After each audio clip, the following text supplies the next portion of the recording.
అక్కడ చక్కగా ఇసుకలో ఒక పెద్ద దేవాలయాన్ని నిర్మాణం చేశాడు. దానికి తడి ఇసుకతోటి గోడ కట్టాడు. దానికి ఉపాలయాలు నిర్మించాడు. దానికి ముఖమంటపం అన్నాడు, అర్ధమంటపం అన్నాడు, సభామంటపం అన్నాడు, కళ్యాణ మంటపం అన్నాడు. దాని ముందు బ్రాహ్మణులు వచ్చి కూర్చునేటటువంటి సంధ్యావందనం చేసుకునే అరుగులు అన్నాడు. అక్కడ ఒక పెద్ద తటాకం అన్నాడు.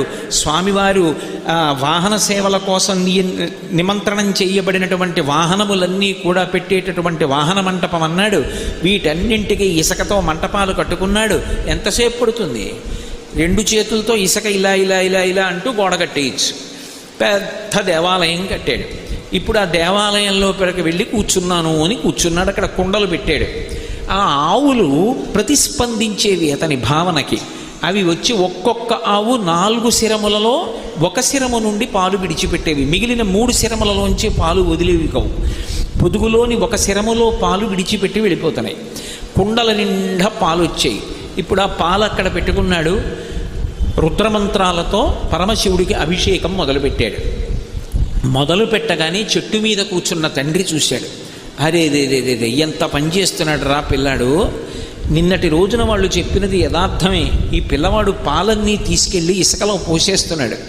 నిష్కారణంగా పాలన్నీ పాడైపోతున్నాయి అని కోపంతో పిల్లవాడు అభిషేకం మొదలు పెట్టగానే చెట్టు దిగొచ్చాడు. చెట్టు దిగొట్టి పిల్లవాడి భుజం మీద చెయ్యి వేసి గట్టిగా కుదిపాడు.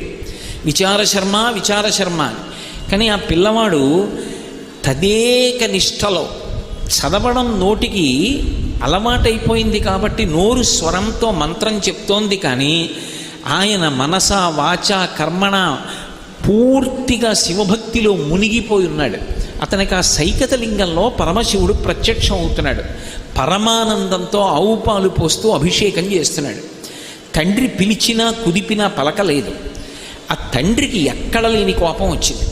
ఈ పిల్లవాడు పిలిస్తే పలకట్లేదని కాలుతో అక్కడ ఉన్నటువంటి ఆవు పాల కుండని ఒక్క తన్ను తన్నాడు.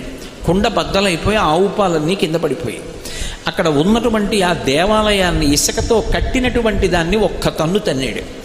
ఆలయం అంతా భిన్నమైపోయి ఇసుక చిమ్ముకుపోయింది. పిల్లవాడు ఇలా పక్కకి తిరిగి చూశాడు. కాలు కనపడింది. ఇది తండ్రి పాదమే గుర్తించాడు. అయినా మహాపరాధం చేశాడు. పరమశివుడికి అభిషేకం చేయడానికి తీసుకొచ్చినటువంటి ఆవు పాల కుండ భిన్నం చేశాడు.